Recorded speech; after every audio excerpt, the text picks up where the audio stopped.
گفت به پزشکیان رأی میدم. جلیلی رد مهر داره، معلوم اهل نمایشه.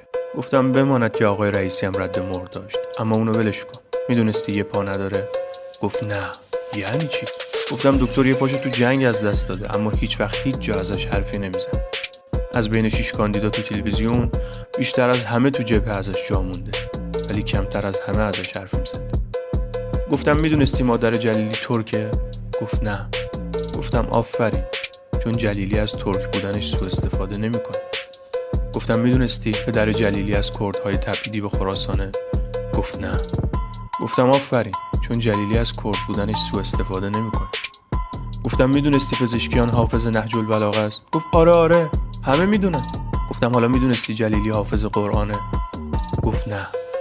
گفتم آفرین، چون جلیلی از حافظ بودنش رأی جمع نمیکنه.